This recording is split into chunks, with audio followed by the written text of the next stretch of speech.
Picture this for a second. It's just before midnight on April 14th, 1912. The North Atlantic is unusually, almost eerily calm. The stars are literally reflecting off the glass like water. Now, we all know how this story ends, but today we're going to completely reframe our mental model of this catastrophe. Welcome to this explainer where we're really digging into the anatomy of a disaster. It's so tempting to look back at the Titanic and just see this classic tragedy of hubris, right? But the deeper you get into the source material, the more you realize it wasn't about cartoon villains or obvious fools. It's actually an incredibly chilling mirror for the very organizations we all work in today. And that is exactly how we're breaking it down today. Here is what's on our agenda. 1. The myth of incompetence. 2. Trajectory capture. 3. Entropy absorption. 4. Fragility built in calm. 5. The narrative echo chamber. And finally 6. The real safety lesson. Let's dive right in. Section 1. The myth of incompetence. Ordinary choices, extraordinary catastrophe. So we have to start by dismantling the whole Hollywood version of the ship's final hours. Movies love a simple villain, usually the arrogant captain pushing the engines way past their limit. Right, but when you look deeper, you hit this absolutely staggering number, 22.5 knots. The Titanic was traveling at near top speed through waters where 6 different ships had already sent iceberg warnings. So you have to ask, how does a highly experienced crew justify going that fast if the captain wasn't actually just being reckless? Exactly. See, the Hollywood story relies on villains and recklessness, but the real story, it's built on completely ordinary rational choices. The real terror here isn't sheer incompetence. It's how perfectly ordinary, seemingly logical decisions quietly compounded into a total catastrophe. There was no single act of utter stupidity. It was just a system operating exactly as it was incentivized to. Which leads us perfectly into asking, what were those incentives? Like, what was actually driving the ship?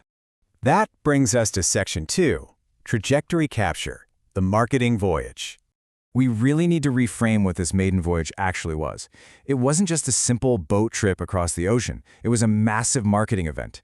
The whole point was to prove they could deliver unmatched luxury and absolute punctuality at a massive scale, especially competing against Cunard. Which perfectly defines this concept of trajectory capture. I mean, nobody at the White Star Line had to explicitly stand up in a boardroom and say, hey, let's prioritize the schedule over passenger safety. They didn't have to. The system's incentives, the financial bonuses, the press coverage, all of that made that vector completely inevitable. Spot on. When trajectory capture happens, the dominant goal of the system quietly absorbs all the attention. Everything else, including basic safety and common sense, just kind of slides into the background. Let's bring this into the present day, because leaders fall into this exact trap all the time now. Oh, absolutely. Think about companies obsessively trying to hit their quarterly numbers, or investment funds desperate to keep up with industry benchmarks, or even just careers built around maximizing one single metric. The vector completely takes over.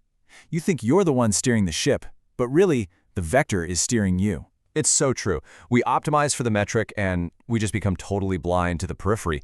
But speaking of being blind, what about all those warnings? I mean, they weren't flying totally blind, were they? Section 3. Entropy Absorption, the ignored warnings. Looking at that final day at sea, I've always been so deeply curious about how an incredibly experienced crew could receive 6 distinct iceberg warnings and effectively just ignore them. Well, it maps out what we can call the bureaucracy of failure. The warnings are received, the signals are politely acknowledged by the bridge, but the course is maintained, the speed is maintained. And incredibly, the lookouts in the crow's nest weren't even given binoculars. They were literally locked in a cabinet, and the key had accidentally been left ashore back in Southampton. The chilling calmness of it all is just wild to me. The system was processing the incoming information perfectly fine. They heard the warnings, but they completely failed to change their operational rhythm. And that brings us to entropy absorption. The sheer absurdity of this is staggering.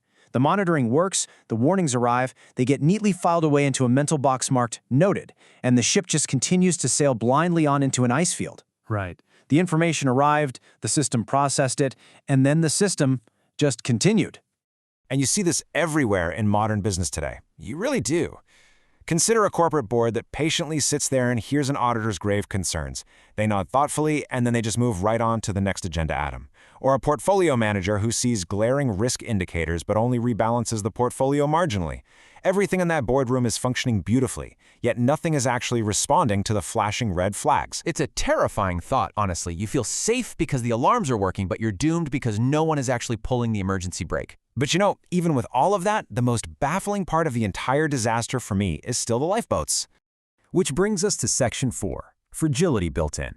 The calm, the lifeboat math. How did such a massive, fatal oversight even happen? A luxury liner of that insane scale, and they just didn't bring enough boats? When you look at the devastating math, 1,178 lifeboat spots for 2,224 souls on board, it is just heartbreaking. But the absolute crucial point here is that they didn't view it as an oversight at the time. The question of who lived and who died wasn't actually decided in the freezing dark at midnight on April 14th. It was decided weeks earlier, in very comfortable, warm offices. Wait, but surely it was illegal to sail with that much of a capacity deficit? You would think. But according to the 1912 regulations, lifeboat capacity was calculated based on the ship's tonnage, not the actual number of passengers it was carrying. So legally, the Titanic wasn't just compliant, it was actually over-equipped. Wow. So they followed the rules to the letter, but the rules were fundamentally detached from reality. Exactly, and this is the ultimate example of fragility built-in calm. Vulnerabilities are installed during peaceful, quiet times. They remain completely invisible while the water is flat, and they only express themselves under extreme stress. These decisions to optimize deck space for luxury and to rely on those outdated tonnage laws, they were entirely rational in isolation. But they secretly stripped away all their options right before the iceberg appeared. And by the time you actually need the option, it's already way too late. And modern companies do this constantly. Oh, for sure. Think about businesses stripping out all their supply chain redundancy just to improve their quarterly margins. Or funds massively leveraging up when the market is calm. Or even just a freelancer relying completely on one anchor client. They look like they're optimizing, but they're unknowingly setting themselves up for total ruin. You're optimizing for peace, but you are paying for it with your survival in a crisis. But why couldn't anyone see the crisis coming? That brings us to our next pattern. Section 5. The narrative echo chamber. The story that stopped thinking. This is the pattern that kind of ties all the others together, isn't it? It's about a blinding idea, a story so powerful it literally alters reality for the people inside it. Yes, you're talking about the phrase practically unsinkable. It is amazing reflecting on this. That phrase wasn't just some slick marketing copy printed on a promotional brochure. It became a deeply held, almost religious belief among the crew, the company, and the passengers. It was their identity. And that identity actively altered how threats were perceived in real time. Right, because when a story is that strong, it actually changes the way your brain processes data. The narrative does the thinking, and the thinking stops being thinking. Once you genuinely believe you are on an unsinkable ship, disconfirming signals, like 6 urgent iceberg warnings, they just stop registering as danger. They get processed as mere noise, or even just an annoyance. The attitude becomes, we're the Titanic, of course we can handle some ice. You stop monitoring reality, and you just start confirming your own bias. I can draw such a direct parallel to modern leaders right now. Think about founders or executives who become so utterly married to their own identity. You know, companies that proudly declare they know who they are to the point that contrary market data becomes completely invisible to them. Or investors who are so deeply committed to a thesis that literally every red flag is just seen as a buying opportunity. The arrogance of success is literally the perfect primer for disaster. So how do we actually avoid this? That leads us to our final section. Section 6. The real safety lesson, breaking the echo chamber. We really need to extract the actual uncomfortable takeaway from all this, because just stopping at "don't be arrogant" is just scratching the surface. It really is. When you ask, so what is the actual lesson here? Telling people to just listen to warnings isn't useful at all. Every executive, every leader, every captain out there already believes they are doing exactly that. No one thinks they are the one ignoring the iceberg. Exactly. The Titanic had lookouts. It had a captain with 40 years of experience. It had clear warnings. So what was missing? What was missing was calibration architecture. And this is the hard truth. A real safety system must be structurally independent of the story you are telling yourself. If your risk review process relies entirely on your own team's confidence or your own belief in your grand strategy, it is not a safety system. It's an echo chamber. You need friction. You absolutely need a system designed specifically to overrule the narrative.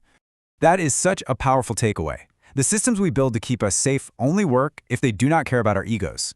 So the next time you are sitting in a boardroom and someone proudly describes their new strategy, their new product, or their new market position as practically unsinkable, it might be worth remembering what happened the last time anyone said that. What is the calibration architecture in your organization, and who actually holds the key to the binoculars?